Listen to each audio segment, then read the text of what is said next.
Now it's 6 a.m. on WKYT this morning. Police are investigating after a Lexington officer crashes into a handcuffed suspect and also into a store. Police hope a reward will lead to some arrests in a Southern Kentucky double murder. And a Kentucky teenager will be in the national spotlight during tonight's Game 6 of the NBA Finals game. Tracking, alerting, protecting. This is WKYT This Morning. Top of the morning to you from WKYT, and welcome in. It's so nice to have you with us here on Tuesday, June 16th. I'm Bill Bryant. And I'm Rebecca Smith. Hope you're having a great start to your Tuesday. We will make it through. We're going to get there. With the help of some caffeine and... Yeah, good idea. Going to push it on through. We have some cloud cover out there this morning, and it already has that muggy feeling. Well, let's see if it cools things down even in the slightest. I don't know. Micah? Yeah, it does a little bit. Yesterday, we were actually in the lower 90s for most, depending on if you saw rain or not. But today, we're going to be there in the mid-80s. The reason being is cloud cover and also that rain out and about. We're already seeing a few rumbles of thunder to the far northern sections of our viewing area. Rolling just south of Owens, it was sliding through Sadieville area. Corinth did see the heaviest portion of this storm. Might get a little bit more here in the next 5 to 10 minutes. Sadieville, more than likely, you'll at least get clipped by this. But this isn't strong. You're just going to get some heavy downpours out of this. Northern portions of Harrison County, Berry, seeing some pretty heavy rain at this moment. Corbin, 73. Frankfort, 75. It is downright nasty. It does not feel good outside. It kind of feels like a sauna. 85 degrees with those spotty thunderstorms during the afternoon at 60%. And that weather pattern is going to be in the forecast. We have the front the next couple of days, which could lead to some severe weather. And then once that passes through, then we're talking about the effects of Tropical Storm Bill. We have a lot to talk about, and I'll have that coming up in about 10 minutes. Okay, we'll see you in just a little bit, and we thank you. In the news right now, there are several unanswered questions this morning after a Lexington police officer crashed into a handcuffed suspect. Yeah, the officer also crashed into a Lexington store. WKYT's Victor Puente is live on Southland Drive with a look at the damage there. Plywood is still covering the hole caused by that cruiser. Witnesses tell us that officer was in the process of arresting a man when he went into the building, hitting that man along the way. You can see that hole there still covering up part of the Family Dollar here on Southland Drive. Workers at neighboring businesses tell us they saw that car pulling out of the Family Dollar covered in glass. It started when the officer came here to Southland Drive to arrest a man for disorderly conduct. That man was on the sidewalk in handcuffs between the car and the store when police tell us that officer somehow lost control of his car. It went forward, hitting the man he had arrested, going into the building. After the collision, that man was taken to UK Hospital with non-life-threatening injuries. Police say they don't know if the suspect was pinned against the wall when that cruiser shot forward. I can't say that for certain. I know the vehicle, ultimately the vehicle was against the wall. I'm not certain yet if the individual that was under arrest was pinned between the vehicle and the wall. The reconstruction team is investigating the wreck. They tell us they'll be looking at surveillance from neighboring businesses to see if any of this was caught on camera. Now they tell us that the officer was unharmed, but witnesses say he was pretty shaken up after this crash. Live in Lexington, Victor Puente, WKYT. All right, Victor, thank you. New this morning, after more than 3 decades, a fugitive from Arizona has been arrested here in Kentucky. We just got off the phone this morning with employees at the Lincoln County Jail, and they tell us that Daryl Bullock was arrested overnight. He's been wanted out in Arizona since 1983. We don't know why he was wanted exactly, but Bullock was picked up overnight by the Lincoln County Sheriff's Office.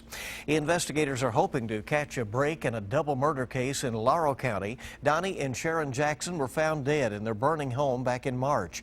The crime has left people living in that small community of Lilly uneasy. A $10,000 reward is being offered for information leading to an arrest. Well, an eastern Kentucky man died in a workplace accident in Frankfort. 23-year-old Brandon Cloud of Harlan County died yesterday when investigators say a piece of equipment overturned at the Boone National Guard Center.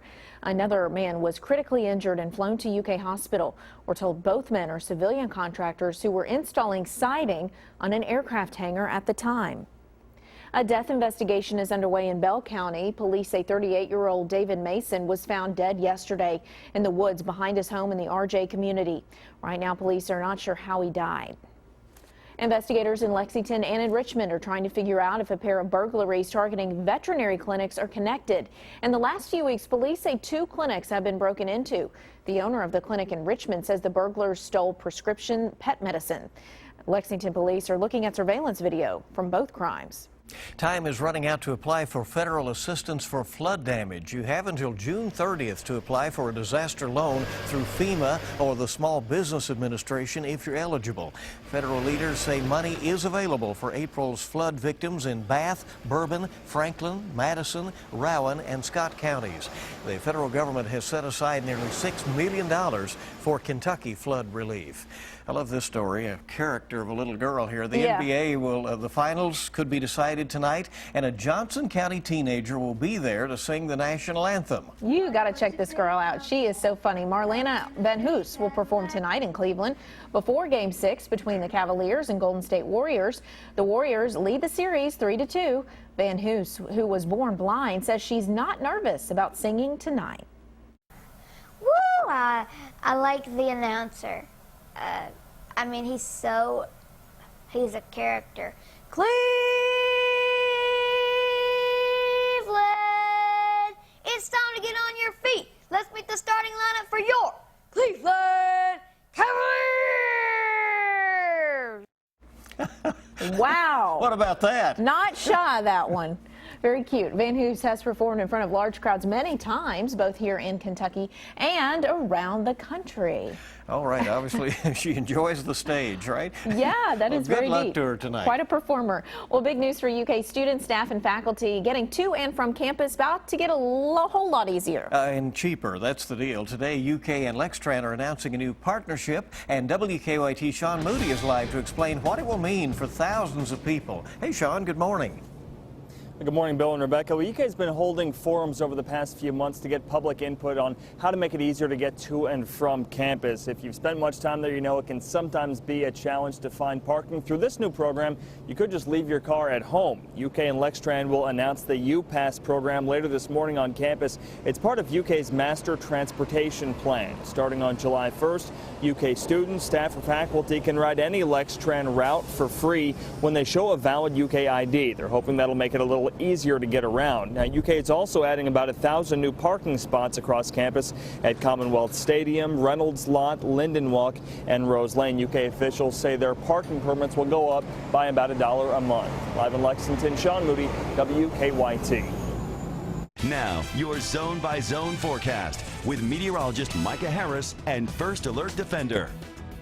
Already seeing a couple of stray thunderstorms out and about in northern portions of Kentucky. Now that's sliding through. Remember, there is a front to the north of us that has been sitting there wanting to come through, but there's been a high pressure system that says, nah, I think you need to stay to the north of us the past 4 to 5 days.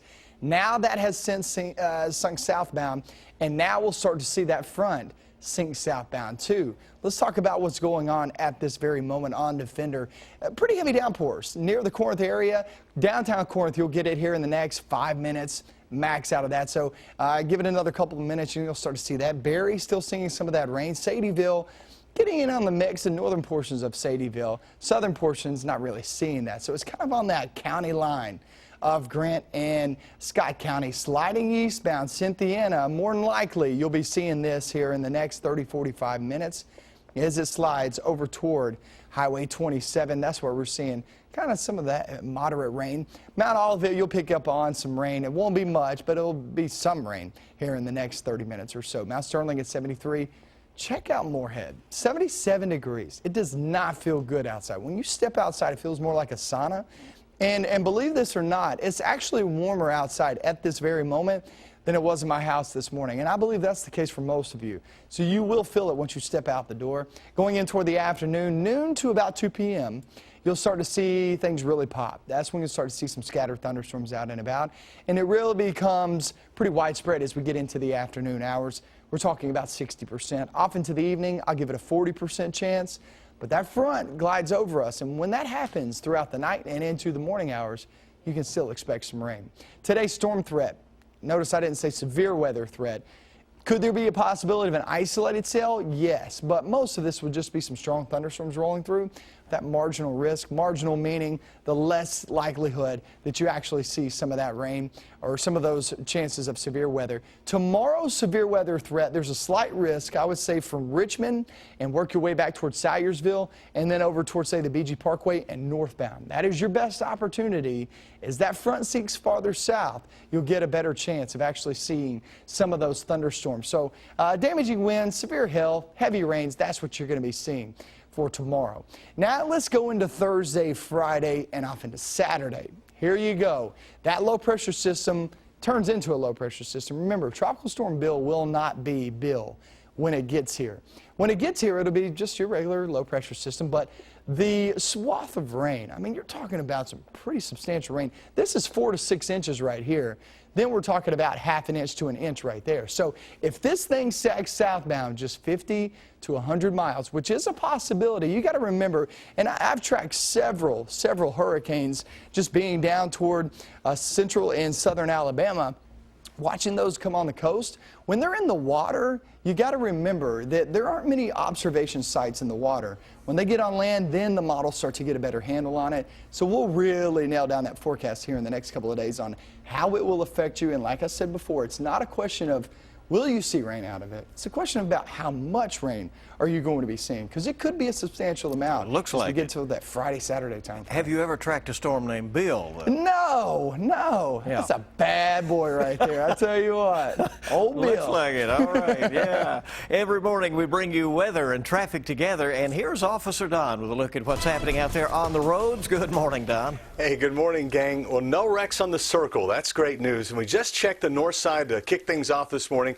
Inbound North Broadway from the interstate down to the circle looks okay. I didn't see any problems at Russell Cave in the circle. Now, police are running radar this morning on the inner and outer loops, just to let you know, between Georgetown and Versailles Road. So be extra careful there if you headed out. Live look at Nicholasville Alumni. It is quiet inbound Nicholasville Road at the moment. And on our Waze map, we're seeing the same thing. A couple of live drivers on the way in, reporting a couple of stalled cars here and there, but no major traffic impacts to deal with right now.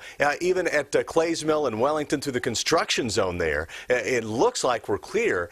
We'll just have to keep an eye on that throughout the morning. Now back to you in the studio. All right, Don, thank you very much. Our time right now is 6:12. Great to have you with us on WKYT this morning. Hope you're having a great start to your day. Details on the biggest setback for Al-Qaeda since the death of Osama bin Laden. That's ahead, and also the president of the NAACP is speaking out after a leader steps down because of controversy over her race. That's ahead this morning.